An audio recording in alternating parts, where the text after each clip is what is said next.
John was part of this inner circle. I'm just trying to give you an introduction of why this book is so relevant to you and I, because it was written for you and I.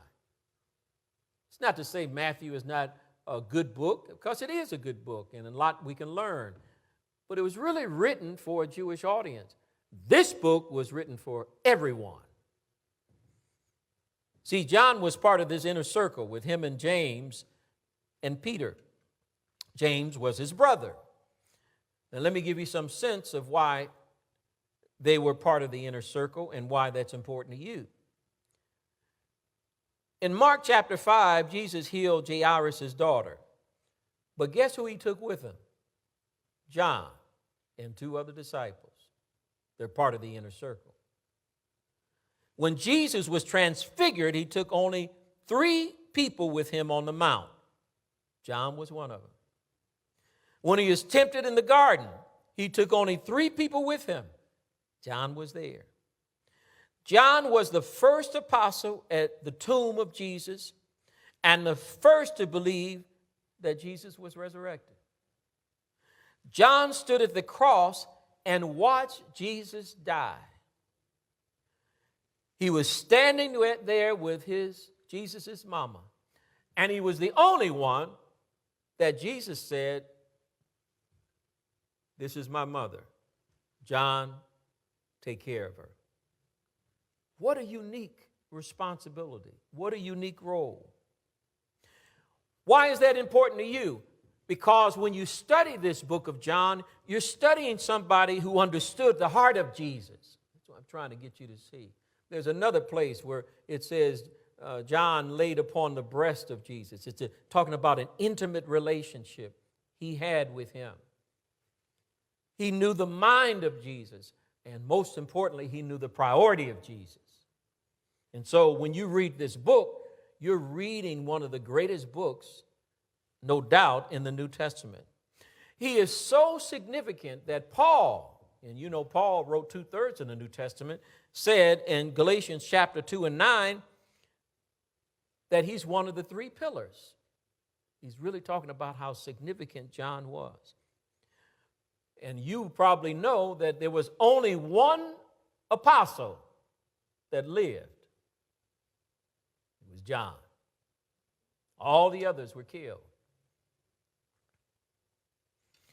He was one of what they call the sons of Zebedee, along with his brother James. And he was called the son, or they were called the sons of thunder. Why is that? Because at one time, when the Samaritans had rejected Jesus and his apostles, they went to Jesus and said, "Lord, do you want us to kill them? Do you want us to rain down power from heaven and destroy them?" Of course, they didn't know the heart of Jesus. And yet, John is called the apostle of love. That doesn't make sense if you're trying to rain down heaven to destroy people. How could it be? How could that be? It tells you, even though he was angry and impetuous and had a temperament, it shows how only in 3.5 years, how God can change a heart. They went from being sons of thunders to sons that are tender.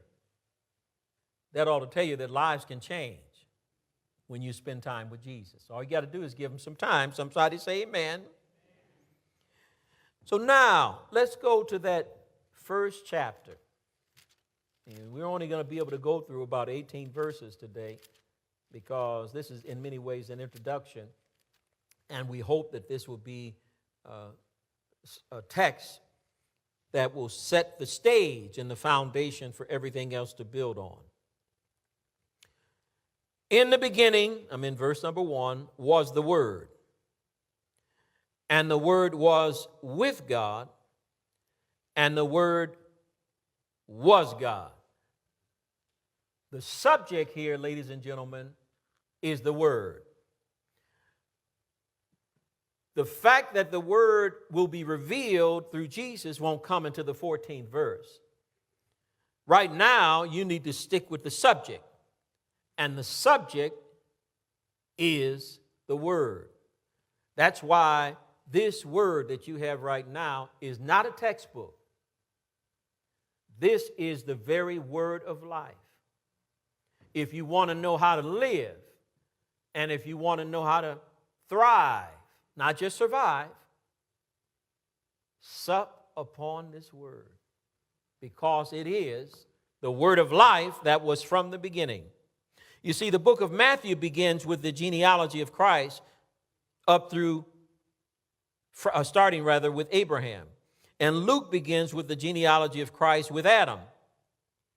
But the book of John goes all the way back to the beginning. The point is that in John's view, Jesus never wasn't. He always has been.